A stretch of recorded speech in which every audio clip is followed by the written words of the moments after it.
Judges, teachers, and fellow students, look up, now down, now back at me. You probably just observed 2 or 3 inventions without realizing it. In fact, everything in this room was invented at some point.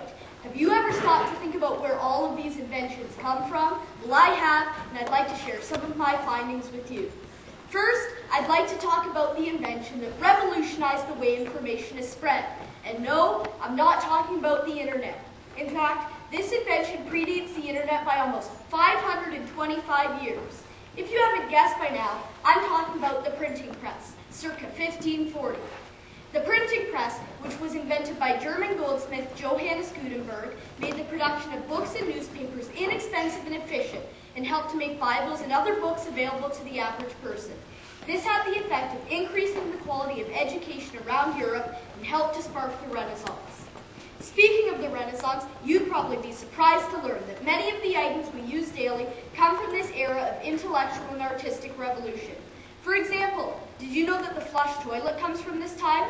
The inventor, Sir John Harington, installed the first toilet in the palace of Queen Elizabeth I, although the Queen refused to use it, complaining it was too loud. Another popular invention that comes from the Renaissance is something that 75% of adult Americans wear each day. In fact, I'm even wearing them right now. I'm talking about eyeglasses. Eyeglasses were a huge advancement in medical technology and were also one of the technologies that telescopes rely on. The original design of these glasses have evolved to include specialized plastics, special coatings to prevent scratches, and some even have frames made out of titanium, the same material used in the SR-71 Blackbird, the fastest aircraft built. Did you know that the first plane took flight in December of 1903?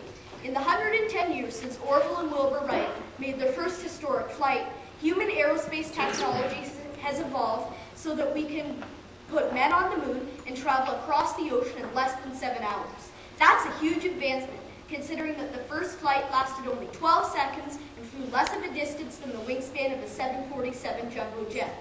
So how did most of you get here today? Most of you didn't walk, and I'm pretty sure none of you rode a horse or took a train. So how did you get here? Well, before 1890, those were the only common ways of getting around. However, in 1890, the German Carl Benz invented the first internal combustion engine, the basis of modern automobiles. Today, there are over 800 million cars and trucks on the road around the world, from the United States to the United Arab Emirates. The automobile has also spawned many modern things, like drive-through, drive-in movies, and NASCAR. In fact, the automotive industry contributes up to $500 billion to the United States economy, and up to 10% of American jobs, including factory workers, engineers, and mechanics, rely on the automotive industry to make a living. Up to 500,000 Canadian jobs rely on the automotive industry as well. This just goes to show how successful one person's invention can be. Unfortunately, not everyone can be a Johannes Gutenberg or Carl Benz. Some inventors have tried to market some pretty dumb ideas.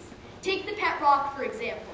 In 1970, advertising executive Gary Dahl was growing tired of his friends complaining about the difficulties of caring for a pet.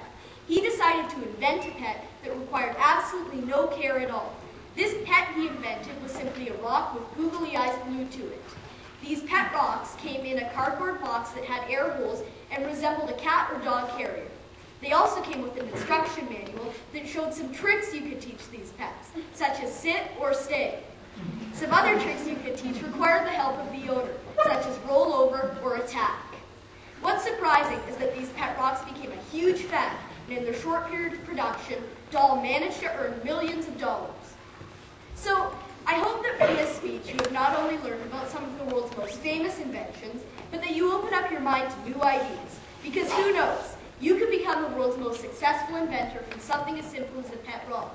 Thank you.